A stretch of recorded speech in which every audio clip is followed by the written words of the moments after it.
تم یہ خیال کرتے ہو کہ یوں ہی بہشت میں داخل ہو جاؤ گے؟ اور ابھی تم کو پہلے لوگوں کی سی مشکلیں تو پیش آئی ہی نہیں۔ ان کو بڑی بڑی سختیاں اور تکلیفیں پہنچیں اور وہ صعوبتوں میں ہلا ہلا دیے گئے، یہاں تک کہ پیغمبر اور مومن لوگ جو ان کے ساتھ تھے سب پکار اٹھے کہ کب اللہ کی مدد آئے گی۔ دیکھو اللہ کی مدد عنقریب آیا چاہتی ہے۔ کیا تم نے یہ سمجھا تھا ام حسبتم ان تدخلوا الجنہ، کیا تم نے یہ سمجھا تھا کہ جنت میں داخلہ مل جائے گا، جنت میں داخل ہو جاؤ گے؟ فلما یاتکم، ابھی تک تو تم پر وہ باتیں آئی ہی نہیں، وہ کیفیات، وہ امتحانات، وہ شدائد، وہ مصائب، وہ ابتلاءات آئے ہی نہیں۔ مثل الذین خلوا من قبلکم، جیسے کہ ان لوگوں پر آئی تھی جو تم سے پہلے تھے۔ مستھم البأساء، انہیں گھیر لیا آ کر سختیوں میں۔ سختیاں ہر طرح کی ہو سکتی ہیں، لیکن خاص طور پر باسا کا لفظ آتا ہے فقر اور فاقہ، بھوک کی سختی۔ والضراء، اور تکالیف، کہیں کوئی زخم لگ گیا ہے، کوئی چٹکا لگ گیا ہے، کہیں اور طرح کا، کہیں کوئی صدمہ پہنچا ہے، تو چاہے وہ ذہنی تکلیف ہے، نفسیاتی تکلیف ہے، یا یہ کہ وہ جسمانی تکلیف ہے۔ وزلزلوا، اور وہ ہلا مارے گئے، گویا کہ ان کو اچھی طریقے سے اللہ تعالیٰ نے آزمایا، جھنجھوڑ ڈالے گئے، زلزلوا، جھنجھوڑ ڈالا۔ حتی یقول الرسول والذین آمنوا معہ، یہاں تک کہ کہہ اٹھتے تھے وقت کے رسول بھی اور ان کے وہ لوگ بھی جو ان کے ساتھ ایمان لائے تھے، متی نصر اللہ، اللہ کی مدد کب آئے گی؟ الا ان نصر اللہ قریب، تب انہیں یہ نوید سنائی جاتی تھی، نوید جاں فضا، یہ خوشخبری کہ اللہ کی مدد قریب ہے۔ وہ دور وہ تھا جبکہ فزیکل پرسیکیوشن شدت اختیار کر رہی تھی، مارا جا رہا تھا، پیٹا جا رہا تھا، غلاموں کو خاص طور پر حضرت بلال پر جو بیت رہی تھی وہ آپ کے علم میں ہے، حضرت خباب بن الارت کو دیکھتے ہوئے گاروں کے اوپر لٹا دیا گیا، حضرت یاسر، حضرت سمیہ رضی اللہ تعالیٰ عنہما کو جو شہید ہی کر دیا گیا شدید ترین ٹارچر کے بعد۔ تو یہ جو حالات تھے کہ جن سے اہل ایمان دو چار تھے اس وقت، تو کچھ لوگوں کے دلوں میں کوئی اشتراک پیدا ہو گیا، ارتعاش سا پیدا ہو گیا ان کے اعصاب میں،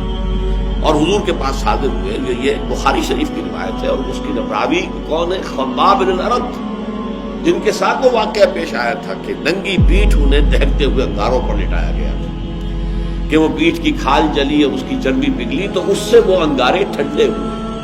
اس درجے جو ہے تعذیب، اس درجے ٹارچر سے جو شخص گزرا تھا، اس نے اگر آ کر کہا ہے، حدیث کے الفاظ یہ کہ حضور اس وقت خانہ کعبہ کی ایک دیوار کے سائے میں اپنی چادر کی ٹیک لگا کر آپ استراحت فرما رہے تھے، تو ہم حاضر ہوئے، ہم نے عرض کیا حضور اب تو یہ مصائب ناقابل برداشت ہوتے جا رہے ہیں، الا تدعو لنا، آپ ہماری دعا نہیں کرتے کہ اللہ تعالیٰ کی طرف سے نصرت آ جائے؟ تو حضور نے بھی کچھ اظہار ناراضگی فرمایا، آپ اٹھ کر بیٹھ گئے اور آپ نے کہا خدا کی قسم تم بہت جلدی مچا رہے ہو، تم سے پہلے کے لوگوں پر تو وہ مصیبتیں آئیں جو تم پر ابھی آئی ہی نہیں ہے۔ تم سے پہلے جو امتیں تھیں جو ایمان لاتے تھے رسولوں پر، ان کا تو یہ بھی ہوتا تھا کہ زندہ آگ میں جلا دیا جاتا تھا، یہ بھی ہوتا تھا کہ لوہے کے کنگھوں سے ان کی ہڈیوں پر سے ان کے گوشت کو کھرچ لیا جاتا تھا، یہ بھی ہوتا تھا کہ ایک گڑھا کھود کر ایک آدمی کو گاڑ دیا جاتا تھا اس میں، اور پھر اس کے سر کے اوپر آرا رکھ کر چیرنا شروع کرتے تھے اور پورے جسم کو دو حصوں میں تقسیم کر دیتے تھے، لیکن پھر بھی وہ ثابت قدم رہتے تھے، تو جلدی بچا رہے ہیں۔ خدا کی قسم وہ دن آ کر رہے گا کہ ایک سوار صنعاء سے حضر موت تک سفر کرے گا اور اسے سوائے اللہ کے کسی کا خوف نہیں ہوگا، لیکن بہرحال وقت لگے گا، تو اللہ تو ظاہر کر کے رہے گا ان کو کہ جو سچے ہیں، واقعی صادق الایمان ہیں، اور ان کو کہ جو جھوٹ موٹ کے ہی مومن بنے پھرتے ہیں، جو حقیقت میں مومن نہیں ہے بلکہ صرف یہ کہ انہوں نے ایمان کا لبادہ اوڑھ لیا۔ اللہ تو لازماً ظاہر کر دے گا کون حقیقتاً مومن ہے اور کون منافق ہے، یعنی جو جھیل نہیں سکتا، جو تحمل نہیں کر سکتا، جو برداشت نہیں کر سکتا، جس کی ہمت جواب دے جاتی ہے، جو پیٹھ دکھا دیتا ہے،